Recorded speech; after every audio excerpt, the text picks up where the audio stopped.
Hello, bachcho. Let's see the question. And the question says that if u, v, and w are the three non-coplanar vector, then u plus v minus w into u minus v cross u v minus w is equal to. मतलब given में हमको बताया गया है u v w जो है वो three non coplanar vector है और हमको u plus v minus w into u minus v cross v minus w की वैल्यू फाइंड आउट करनी है. So which is equal to क्या करेंगे हम जस्ट सिंपली मल्टीप्लाई करेंगे.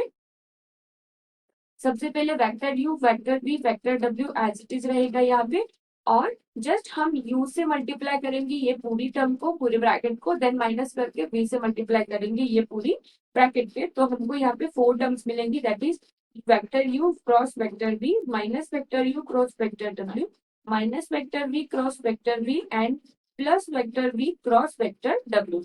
तो यहाँ पे वेक्टर भी होने के कारण ये पूरी टर्म जीरो हो जाएगी विच इज इक्वल टू हम यहाँ पे क्या लिख सकते हैं vector u plus vector v minus vector w और in bracket vector u cross vector v minus vector u cross vector w plus vector v cross vector w.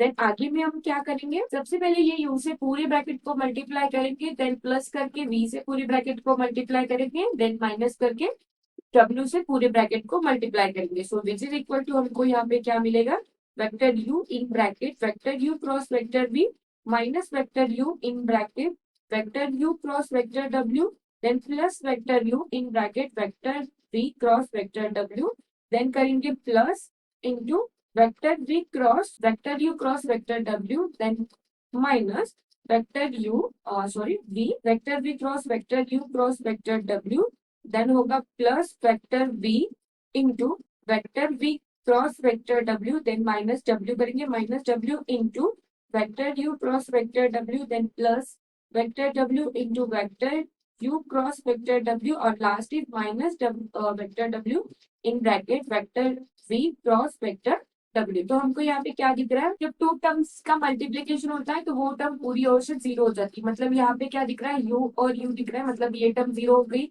Then second में भी हमको u और u दिख रहा है मतलब ये टर्म भी जीरो हो गई. देन यहाँ पे भी हमको u v भी दिख रहा है मतलब ये टर्म भी जीरो हो गई. देन आगे में हम देख सकते हैं यहाँ पे v और v दिख रहा है मतलब ये टर्म भी जीरो हो गई. देन लास्टली हमको दिख रहा है यहाँ पे w दिख रहा है मतलब ये टर्म भी जीरो हो गई और लास्ट में यहाँ से फिर से w मतलब ये टर्म भी हमारी जीरो हो गई और बाकी की टर्म एज इट इज रहेगी. कौन सी टर्म बच रही है यहाँ पे vector u into vector v cross vector w बच रहा है minus vector v into vector u cross vector w बच रहा है minus vector w into vector u cross vector v बच रहा है.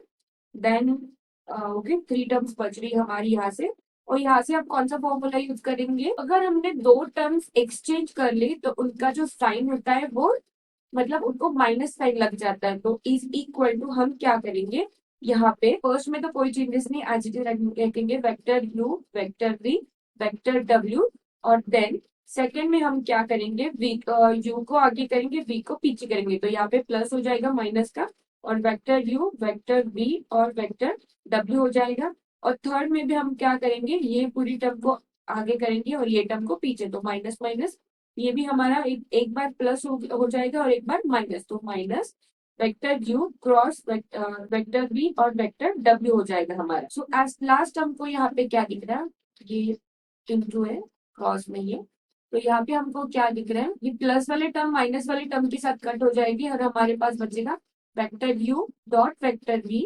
v and vector w. So this is the correct answer of this question. If we check out the option तो हमको दिख रहा है ऑप्शन नंबर जो हमारा D है which is the correct option and answer of this question. I hope you understand this question. That's it. Thank you.